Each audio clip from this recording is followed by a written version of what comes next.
Quem depende do transporte público tem enfrentado um verdadeiro sufoco. Os passageiros reclamam que nos horários de pico, os ônibus ficam lotados e eles não têm como manter o mínimo de distanciamento para se proteger da Covid. 7 horas da manhã, horário de pico no transporte público de Salvador. Na estação Pirajá, uma das mais movimentadas e que faz a integração com o metrô, muitos ônibus chegam e saem lotados. Rosana precisa pegar o coletivo todos os dias para ir ao trabalho e conta que é sempre muito cheio. Todo dia a gente chegando atrasado no emprego por causa disso aqui, ó. É inferno, é aglomeração total aqui. A gente não consegue respirar dentro desse carro. O grande crescimento de casos da Covid no último mês acendeu uma alerta para a lotação dos ônibus aqui em Salvador, principalmente nos horários de pico. Dona Sandra já está acostumada com a rotina de ônibus cheios e sabe que, infelizmente, é difícil se proteger contra o vírus no coletivo. Muitas pessoas, aquela aglomeração de gente, você sabe que a Covid não acabou. E cada dia que passa, em vez de melhorar, piora mais a situação. O carro está cheio, muitos sentam, muitos não sentam e não tem distanciamento. É cheio mesmo. Quem usa o transporte todos os dias em Salvador reclama principalmente da diminuição de ônibus e de linhas nos últimos anos.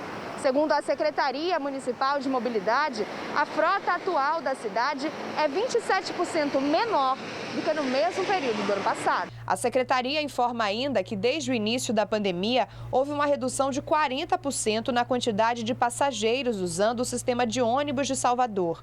Mas quem usa o transporte todo dia não percebe isso. Tá cheio, todo dia cheio, assim, ó. Quando a imprensa tá aqui, eles aliviam. Aí começa a botar um carro atrás do outro, mas é cheio. Tirou o carnaval, mas o trem elétrico continua funcionando, que é os ônibus, aonde a maioria dos ônibus está tudo superlotado e a população fica vendo navio. Nesta semana, a situação chamou a atenção do Conselho Estadual de Saúde, que fez um pedido ao Ministério Público para que exija o aumento da frota de ônibus na capital. Dessa forma, ajudando a evitar a proliferação do vírus no transporte público. A frota de coletivos da cidade conta hoje com 1.820 ônibus. De acordo com a CEMOB, todos são colocados na rua nos horários de pico.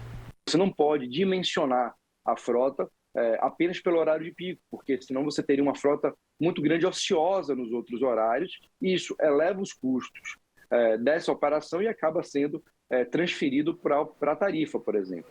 Então, é necessário esse equilíbrio. Então, a gente utiliza outras estratégias, outras ferramentas. Hoje a gente tem utilizado um sistema inteligente que faz ali a análise em tempo real do carregamento de determinadas linhas e faz o remanejamento de ônibus. É um sistema multilinhas, é um sistema importado hoje, é um dos mais utilizados no mundo para esse tipo de análise e hoje está sendo utilizado em Salvador, justamente como estratégia para reduzir aí, o carregamento nos horários de pico.